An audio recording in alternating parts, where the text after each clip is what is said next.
विधानसभा निवडणुकीच्या तोंडावर भाजपला नांदेडमध्ये मोठा धक्का बसलाय। माजी मुख्यमंत्री आणि भाजपचे नेते अशोक चव्हाण यांचे मेहुणे आणि माजी खासदार भास्करराव पाटील खदगावकर यांनी काँग्रेसमध्ये घरवापसी केली आहे। तर नांदेडमध्ये सेनापती भाजपमध्ये आणि सेना काँग्रेसमध्ये गेल्याचं चित्र रंगलंय। पाहूया या संदर्भातला एक खास रिपोर्ट। नांदेडचा सेनापती भाजपत, सेना काँग्रेसमध्ये।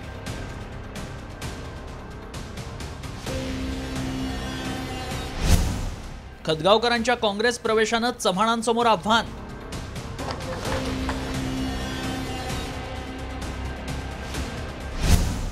विधानसभेत नांदेडचं राजकारण बदलणार।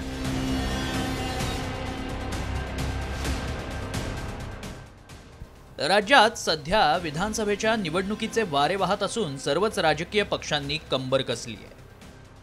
विधानसभा निवडणुकीच्या तोंडावर भाजपला नांदेडमध्ये मात्र मोठा धक्का बसलाय।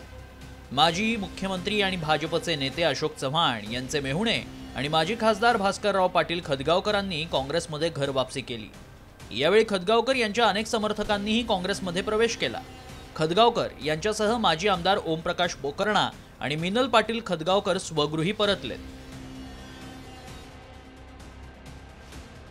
काँग्रेस पक्षाने मला 3 वेळा खासदार, 3 वेळा आमदार, राज्यमंत्री म्हणून काम करायची संधी दिली। मधल्या काळामध्ये काही रागापोटी मी भारतीय जनता पक्षामध्ये गेलो होतो, पण मला अतिशय आनंद आहे की नानाभाऊच्या नेतृत्वाखाली अतिशय काँग्रेसला मजबूती देण्याचं काम महाराष्ट्रामध्ये होत आहे।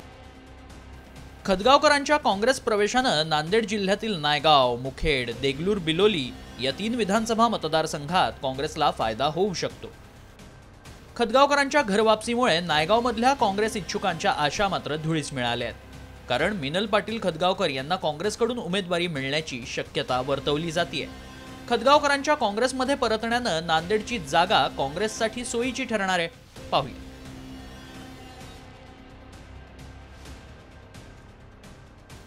काँग्रेसचा भोकर, नांदेड दक्षिण आणि देगलूर, बिलोली मतदारसंघात विजय झाला होता। भोकरमधून स्वतः अशोक चव्हाण त्यावेळी विजयी झाले होते।